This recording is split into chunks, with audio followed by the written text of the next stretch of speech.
back to another episode of Whip It Like Butter. It's your girl Ashley. Today, y'all, I have something very different.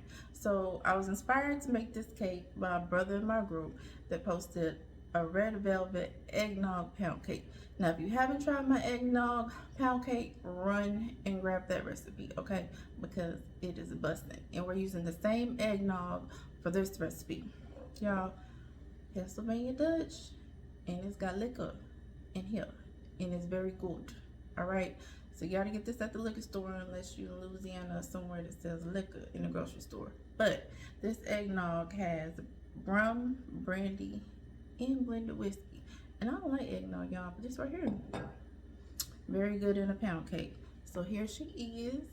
All right, all glazed up, glistening and everything. All right, and I'm gonna show you how to make her. All right. As always, you can find the recipe at the first link in the comments and in the description box. All right, let's go.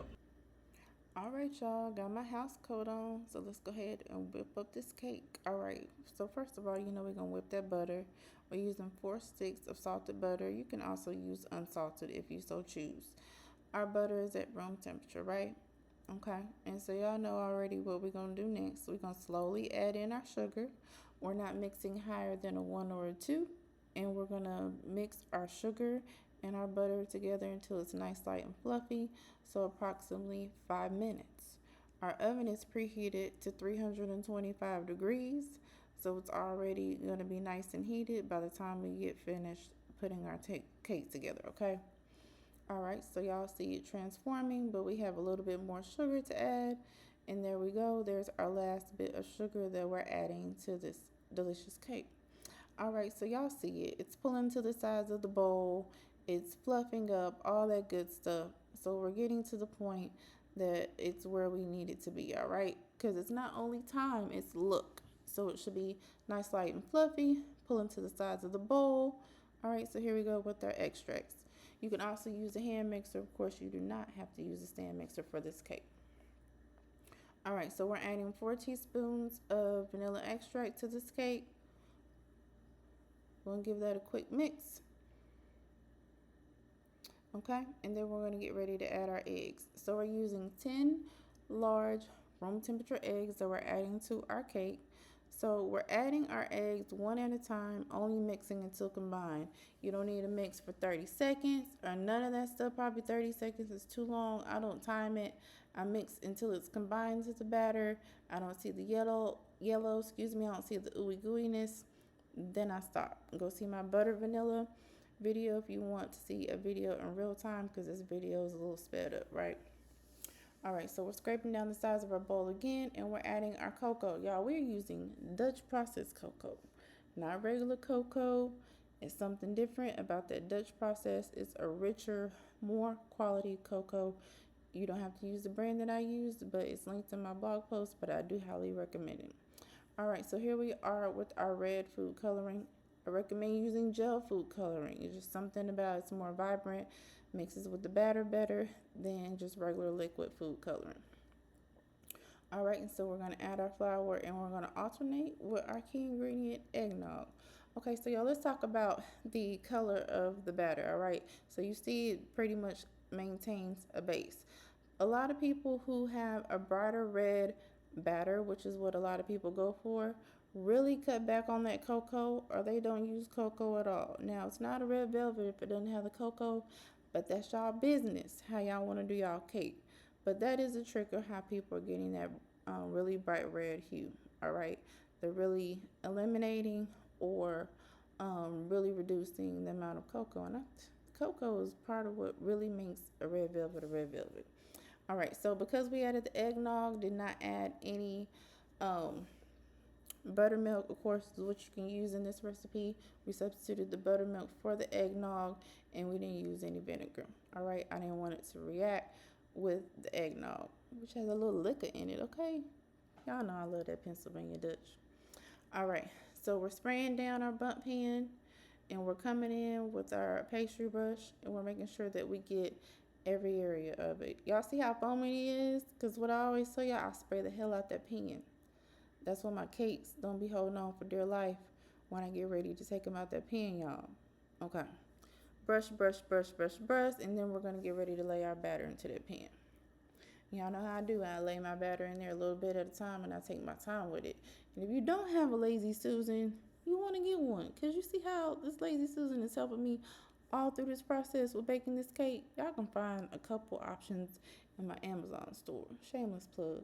But seriously, this is one of my, next to my stand mixer, this is my #1 favorite baking tool. For real, for real.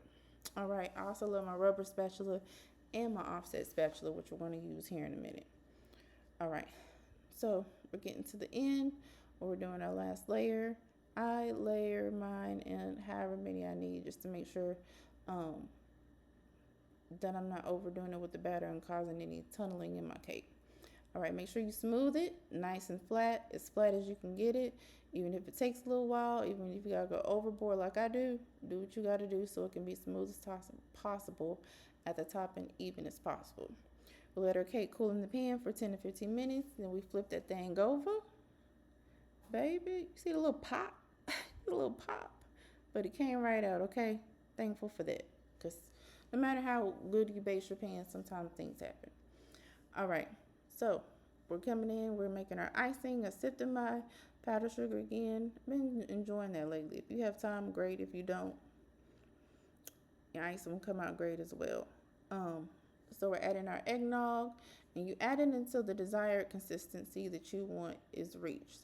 So I know about how much I need or don't need, so I went ahead and poured the majority of mine eggnog at one time. But whatever, no matter what type of icing you're making, glaze, add your liquid a little bit at a time, so you can make the necessary adjustments if you need to add less or if you need to add more to reach your desired consistency.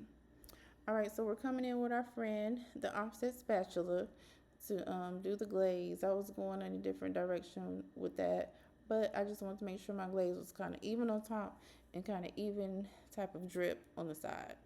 Added some pecan just for a little bit of texture and decor. That's it. That's all. And then we let this cake set before we gave it a nice cut. And I'm really, of course, pleased with how it came out. Show y'all the little cut right here. And then, of course, we're going to get into the taste test, because, you know, this one is very different with the combination of the chocolate and the eggnog. But I think y'all going to enjoy this one. All right. So they always say that if the batter tastes good, the cake is going to be good. So let's see if that rings true. Here we go.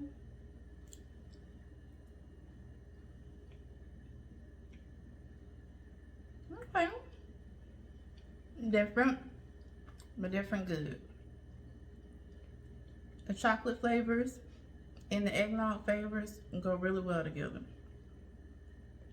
Not too much of either.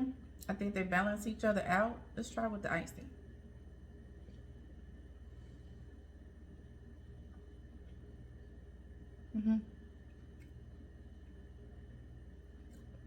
Different. But like I said, different good. If you like red velvet, and even if you don't like eggnog in a pound cake is so good. Definitely give it a try. Recipe in the description box, and it's also the first link in the comments. Thank y'all so much for watching. Don't be stingy. Make sure that you share, like, subscribe, and come back and join us for more over here with the light butter. Bye. I did that.